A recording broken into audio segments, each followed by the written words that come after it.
el externado, la Universidad del Externado va a participar la doctora Magdalena Correa Henao.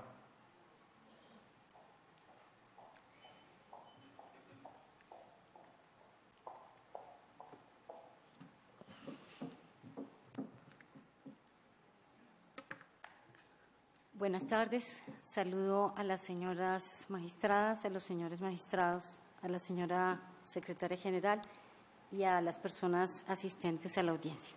En nombre de la universidad agradezco esta feliz oportunidad de poder participar en un debate cuyos elementos de fondo son tan caros y valiosos para el espíritu liberal del externado.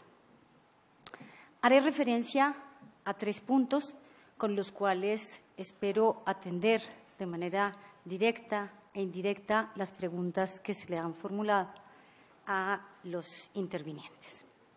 El primer punto hace alusión a aspectos de carácter formal o procedimental.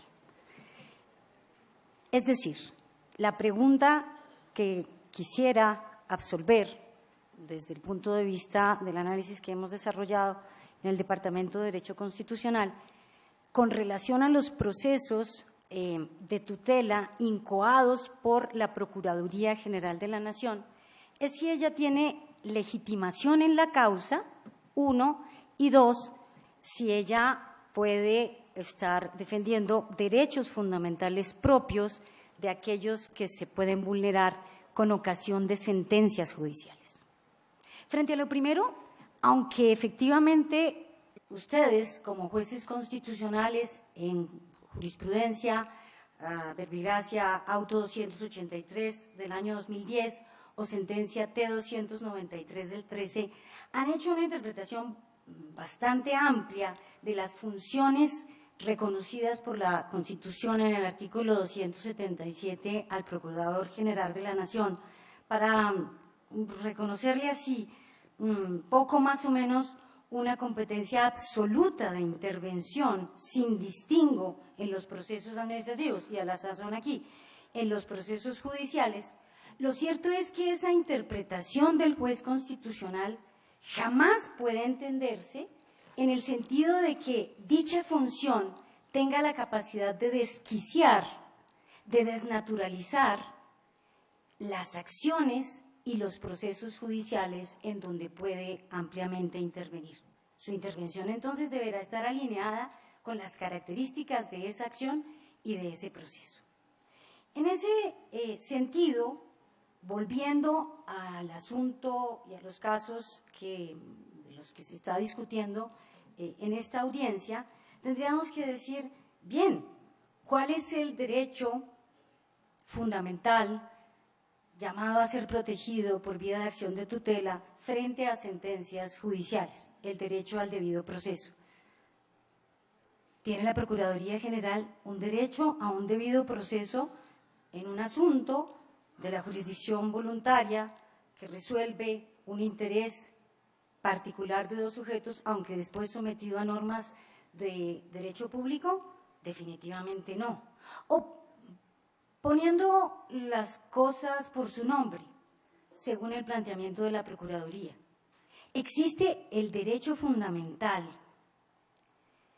a imponerle a un juez la interpretación literal y exegética de la ley, o existe el derecho fundamental a imponerle a un juez la interpretación más restrictiva de una sentencia de constitucionalidad como la C-577 del año 2011, como efectivamente es lo que, hablando en plata, formula el Procurador General de la Nación? No, ese derecho fundamental no existe. Nunca se puede entender que una función constitucional sea un derecho.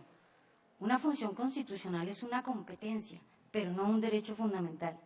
Y la pretensión de la defensa del orden jurídico jamás puede entenderse como razón suficiente para habilitar a la Procuraduría para pretender la revocatoria de una decisión judicial por vía de acción de tutela. Más aún, cuando dicha pretensión, ¿qué representa? representa, además de el peligro, el terrible peligro, ciertamente, de poder por esa vía inmiscuirse en todos los litigios asociados con intereses particulares que muchas veces pueden representar derechos legales, pero también posiciones jurídicas y fundamentales, uno, pero dos, ese otro bien tan valioso, tan preciado y que todavía por fortuna lo tenemos en nuestro Estado, y es la autonomía e independencia judicial, porque se quiere así que por vía de ese pretendido e inexistente derecho fundamental se imponga a un juez una determinada interpretación, por lo demás restrictiva. Y ya hace muy poco, enhorabuena, ustedes jueces constitucionales, en sentencia T-444 del año 2014, tuvieron a bien señalar que no era legítima esa pretensión por parte de la Procuraduría de pretender imponer determinadas interpretaciones de tal naturaleza a autoridades, a notarios y a jueces. En conclusión, con relación a las acciones de tutela interpuestas por la Procuraduría General de la Nación, técnicamente estimamos respetuosamente que la decisión del juez constitucional debe ser la de declarar improcedentes dichas tutelas, porque no hay objeto, porque no hay derechos fundamentales defensables en este asunto y, al hilo de lo anterior, porque no existe legitimación en la causa. Segundo, con relación a los demás casos, a los casos en donde se interpusieron tutelas por parejas del mismo sexo a quienes se les negó el derecho de contraer matrimonio, el juez constitucional, así lo estimamos, es competente para pronunciarse. Y las razones de dicha competencia, a decir verdad, son razones sencillas. ¿Qué razones? Pues, en primer lugar, es competente porque efectivamente hace parte de las atribuciones reconocidas por la Constitución y la ley, en este caso el decreto 2591 como juez de revisión. Segundo, porque existen derechos fundamentales en juego. Tercero, porque en el artículo 35 del decreto 2591, efectivamente, con relación a la decisión de revisión, se establece que el juez de revisión, la Corte Constitucional, entonces podrá conceder o no la tutela, pero al mismo tiempo podrá unificar jurisprudencia y efectuar la interpretación de las normas constitucionales que correspondan.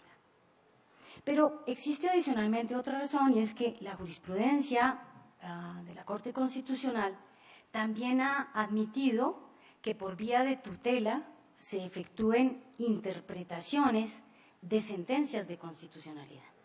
Esto ocurrió con la sentencia, por ejemplo, 051 del año 2010, respecto de la sentencia de constitucionalidad 336 del año 2008. Otra razón que determina la competencia de la Corte para pronunciarse se encuentra precisamente en la subregla de su decisión, sentencia C-577 del año 2011. Como quiera que, en el marco de su poder de interpretación de la Constitución, determinó que, por un tiempo, el Congreso de la República no tenía la oportunidad de definir si discriminaba o no, si reconocía o no derechos a las parejas del mismo sexo asociados con la creación mediante un vínculo jurídico de la familia, sino el tiempo para cubrir a través de una decisión deliberada, consistente, pluralista, el déficit de protección para con las parejas del mismo sexo. Sin embargo, agotado este tiempo, la siguiente subregla que el juez constitucional establece hace referencia a la necesidad de aplicar lo razonado en la sentencia con una configuración que efectivamente la propia Corte Constitucional ha reconocido puede dar lugar a diversas interpretaciones. Este es un momento, por consiguiente, según lo señalado en los puntos anteriores, oportuno para esclarecer y unificar la interpretación de dicha subregla, unificar la jurisprudencia y al mismo tiempo dar alcance a las normas constitucionales que se encuentran en juego. ¿Con qué sentido? Consideramos que existen razones suficientes para estimar que el sentido de dicho pronunciamiento debe ser el de no diferenciar, porque no hay razones para la diferenciación. Esto es el de reconocer que si la pareja del mismo sexo quiere constituir una familia a través de un acto jurídico, este debe ser el mismo que se reconoce para las parejas heterosexuales. Y por una razón adicional, que digamos que por contraste coincide felizmente o contrasta felizmente con la postura que mi colega profesor formuló hace un momento, porque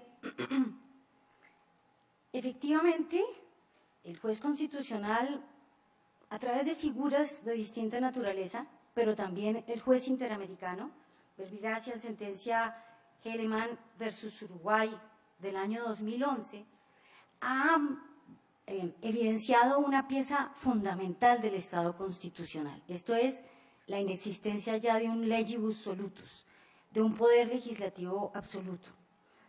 Y más claro aún, la inexistencia de una democracia formal, bien representativa, bien directa o participativa absoluta. No hace parte del ámbito de competencia del debate democrático, deliberativo y pluralista la definición de ámbitos y los fundamentales de los derechos. Y tampoco hace parte de esa discusión, porque eso sería muy peligroso para los grandes valores del Estado constitucional, que se puedan definir en contra de determinados sujetos discriminaciones que afectan su dignidad humana cuando no existan razones ciertas para tal determinación. El tercer punto,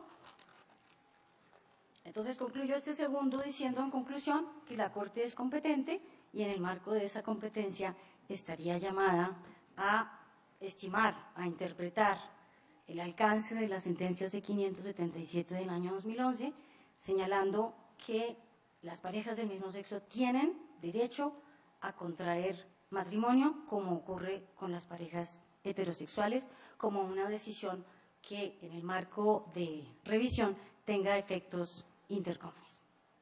El tercer punto, muy breve, hace referencia a los enormes riesgos que supone el mantener el estado de cosas actual o la tendencia generalizada que actualmente existe, y es que las parejas del mismo sexo pues puedan constituir ese vínculo familiar a través de un contrato innominado. Eso representa muchas cosas muy peligrosas. Esto es que las relaciones de familia estén sujetas a la disponibilidad de las partes, cuando una de las garantías del derecho de familia se ha encontrado precisamente en que dicho derecho está estructurado a partir de normas de orden público. Pero la inseguridad jurídica a la que hago referencia tiene dos facetas.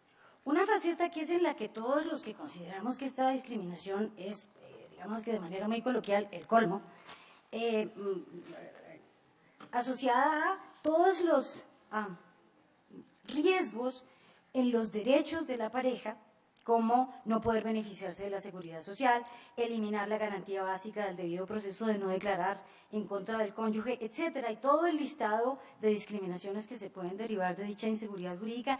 Pensemos en la discriminación positiva, tan poco justa, que se crearía en favor de las parejas del mismo sexo en la medida en que no constituyen una relación matrimonial, sino una relación atípica. Por ejemplo, tendrían el privilegio de no estar sometidas al régimen de inhabilidades e incompatibilidades de la contratación pública. Podrían perfectamente no estar vinculadas por el régimen de inhabilidades e incompatibilidades del Congreso de la República. Y esto representaría, cosa que tampoco resulta feliz para el Estado constitucional, unos beneficios que romperían el principio de igualdad cuando la igualdad debe ser la regla, cosa que también resulta contraria al orden constitucional. Gracias. Gracias a la profesora Magdalena.